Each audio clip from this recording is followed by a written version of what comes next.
मैं डॉक्टर वीरेंद्र प्रसाद, प्राचार्य scope training and private consulting limited, Beldari Chak, Patna से बोल रहा हूँ। आज क्लास सेशन में गर्भ परीक्षण के बारे में आपको विस्तृत जानकारी दी जाएगी। ठीक है, देखिए, गर्भ परीक्षण जो है अंतर्स्रावों के बदलाव से भी गर्भ परीक्षण किया जा सकता है। अंतर्स्राव से मतलब है हार्मोन के बदलाव से। ये परंतु गाँव में अंतर्स्राव की मात्रा बहुत ही कम होता है, इसलिए इस तकनीक का उपयोग करना बहुत ही महंगा साबित होगा। ठीक है, अल्ट्रासोनोग्राफी का प्रयोग करके गाय भैंसों में 100% हम लोग परीक्षण कर सकते हैं, लेकिन ये और भी महंगी मशीन होती है, इसका भी उपयोग न के बराबर होता है। ये कॉलेज में होता है जहाँ शोध हो रहा है। ठीक है, आम फील्ड में ये संभव कतई नहीं है। कहाँ से करोगे आप ये अल्ट्रासोनोग्राफी, लेकिन इसके द्वारा किया जा सकता है, ये मैं आपको जानकारी दे रहा हूँ। अब है कि हम लोग जब फील्ड में करते हैं, चाहे डॉक्टर हों, चाहे जो भी जानकार हों, इसके AI वर्कर्स हों जो इस काम में लगे हुए हैं, ये जब वहाँ जब करते हैं तो वो करते हैं रेक्टल एग्जामिनेशन से। अब रेक्टल एग्जामिनेशन से क्या अनुभव करेंगे, उसको थोड़ा सा इस डेटा से थोड़ा हम लोग समझने की कोशिश करते हैं, जो हमको बोर्ड पर लिखा हुआ है। इसके अनुसार ये समझेंगे कि बच्चेदानी में तरल पदार्थ का मात्रा किस समय में, कितने दिन का गर्भ की अवस्था में वो मात्रा कितना रहता है ना, और भ्रूण का सेंटीमीटर में लंबाई क्या हो जाता है, और बच्चे का वजन क्या होता है, ये इस टेबल में दिखाया गया है। तब यहाँ से देखें, अगर 30 दिन का गर्भ है तो 30 से 60 ml बच्चेदानी में तरल पदार्थ होगा जिस हॉर्न में गर्भ धारण की है। ठीक है, और उस समय 0.8 से 1 सेंटीमीटर बच्चे का सेंटीमीटर में करना देंगे तो अब इस टेबल को थोड़ा, इस टेबल पर ध्यान दीजिए। इस टेबल में जो दर्शाया गया है कि 30 दिन में बच्चेदानी में तरल पदार्थ की मात्रा 30 से 60 ml हो जाता है। ठीक है, और उसी 30 दिन में बच्चे का भ्रूण का साइज अगर सेंटीमीटर में मापेंगे तो 0.8 से 1 सेंटीमीटर, और बच्चे का वजन 0.3 से लेके 0.5 ग्राम में होता है। ठीक है, अगर कुछ दिन आगे बढ़ते हैं, अब देखते हैं 30 दिन के बाद 40 दिन में क्या रिजल्ट आता है। 75 से 100 ml उसमें तरल पदार्थ हो जाएगा बच्चेदानी के अंदर, और 1.75 से लेके 2.7 सेंटीमीटर तक बच्चे का भ्रूण का लंबाई होगी, और वजन हो जाएगा 1 से 1.5 किलो।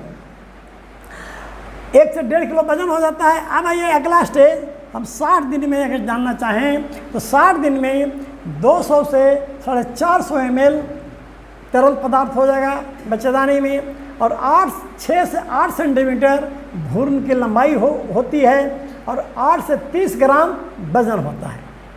90 दिन में 750 से लेके 1400 ml तरल पदार्थ होता है, मतलब करीब करीब 1.5 लीटर तक। और भ्रूण की जो लंबाई है वो होता है 13 से लेकर 17 सेंटीमीटर, और वजन है 200 से 400 ग्राम। ये तो हो गया 90 दिन का टेबल। अब ये कि 5 महीने में क्या होता है। 5 महीना चलते हैं, 3 महीना के बाद 5वां महीना में हम लोग 5 महीने में 4000 से लेकर 5000 ml तरल पदार्थ होता है, मतलब 4 से 5 लीटर। देखें, और इसकी लंबाई हो जाती है भ्रूण की 30 से 45 सेंटीमीटर, और उसमें उसका वजन हो जाता है बच्चे का 3000 से लेकर 4000 ग्राम, मतलब 3 से 4 किलो, है ना। तो अमूमन आपको ये अब ये 270 दिन में क्या होता है, ये भी एक देख लें, है ना। 9 महीना में क्या होता है, फिर हम लोग समझेंगे गर्भ परीक्षण करने में, हम रेक्टल एग्जामिनेशन में हम क्या अनुभव करेंगे, क्या किया जाना चाहिए, वो फिर से समझेंगे। 270 दिन में उसमें 12000 से 20000 ml पानी हो जाता है, मतलब 12 से 20 लीटर, है ना।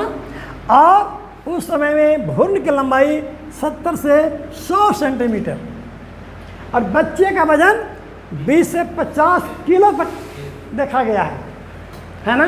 तो ये तो एक टेबल से हम समझें।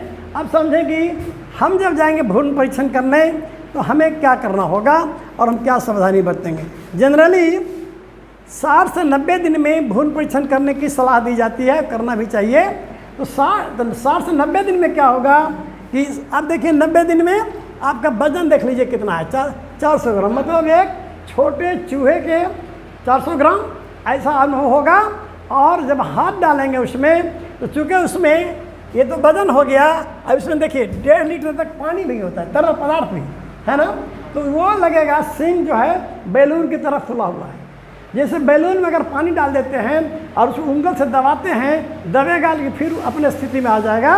वैसे ही अगर दबाएंगे इसको ऊपर से तो हॉर्न भी दबेगा ज़रूर, फिर अपने स्थिति में आ जाएगा। ठीक है, तो ये हम लोग 90 दिन में हम अनुभव कर सकते हैं कि अंदर कुछ न कुछ है बच्चेदानी के अंदर, जो लगभग छोटे चूहा 400 ग्राम का वजन होता है। और ये अगर अनुभव हो गया तो और बच्चेदानी में होगा क्या, बच्चा पल ही रहा है ना। तो ये अनुभव करने के बाद आप सुनिश्चित कर सकते हैं कि ये गर्भ धारण कर चुकी है।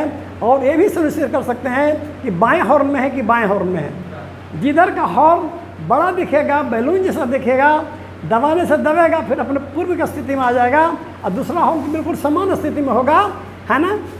इसलिए ये गर्भ परीक्षण रेक्टल एग्जामिनेशन से गोबर के रास्ते में हाथ लगा के जो परीक्षण करते हैं, यही सबसे सस्ता सुविधा है और सबसे पक्का प्रमाण भी है। ठीक है, और ऐसे तो वैज्ञानिक आप रक्त जांच से भी करिए तो बड़ी महंगी चीज़ है ना। तो हम लोग तो जो फील्ड में जो हम लोग कर सकते हैं कम से कम खर्चे में अपना अनुभव से, वो हमारे लिए सबसे ज़्यादा कामयाब है। ठीक है, वो लैब ये सब जो है ना, ये है कॉलेज के लिए, ये है यूनिवर्सिटी कॉलेज जहाँ शोध ये सब होता है। तो वहाँ तो सब तरह का व्यवस्था है ना। वहाँ तो मान लीजिए अल्ट्रासोनोग्राफी भी है, हमारे यहाँ तो नहीं है। तो हम इसी तरह से रेक्टल एग्जामिनेशन करते हैं। और ये आपको किसान के तौर पर जाएंगे रेक्टल एग्जामिनेशन करने तो 2-3 चीज़ें जरूर पूछेंगे। पहला तो पूछेंगे कि जो ये कितने दिन पहले इसका इंसमीनेशन हुआ था, किनके द्वारा हुआ था, सारा रिकॉर्ड रहता है। वो समय भी देख लेंगे कि 90 दिन है कि 85 दिन है या 100 दिन है। ठीक है, और उसके बाद ये भी पूछेंगे कि इस अवधि में गाय द्वारा गर्मी में तो नहीं आई, बताएगा कहाँ गर्मी में नहीं आई है। तो गर्मी में नहीं आती है जब वो प्रेग्नेंट होती है। और उसके बाद तब आप रेक्टल एग्जामिनेशन करने के लिए तैयार होंगे। तैयार होने के लिए हाथ को अपने उसमें साबुन लगाते हैं, साबुन नहीं लगाना है तो कोई एंटीसेप्टिक क्रीम लगाते हैं और हाथ को ऐसा कोण बना करके वो अंदर प्रवेश करते हैं। ये जनरली बाएं हाथ को अंदर प्रवेश करते हैं ऐसा, ताकि रोटेट करके और अंदर जा कर के आप आराम से पहुंच सकते हैं हॉर्न के पास और वहाँ पहुंच करके और उसको आप फील कर सकते हैं। एक और बता दें, देखो एक शब्द है फ्री मीटस। फ्री मीटस जो है ये करीब 90 से 150 दिन, मतलब 3 महीने से लेके 5 महीने के अंदर एक फ्री मीटस क्या है कि वहाँ से रक्त सप्लाई होता है। आर्टरी है वो, इतना तेज से रक्त सप्लाई होता है कि जब पेल्विक कैविटी ऊपर हाथ लगाएंगे तो आपका आवाज़ आएगा, लगेगा कि कोई बज बज करके ऐसा कोई रक्त संचार हो रहा है। ये भी पक्का सबूत है। गर्भवती होती है तो इसको कहते हैं फ्री मीटस। ये भी अनुभव किया जा सकता है फ्री मीटस करके, हाथ लगा के, और इसी तरह से अनुभव करके आपको गर्भ परीक्षण फील्ड में किया जाता है, जो सबसे कामयाब भी है और सही भी है। धन्यवाद।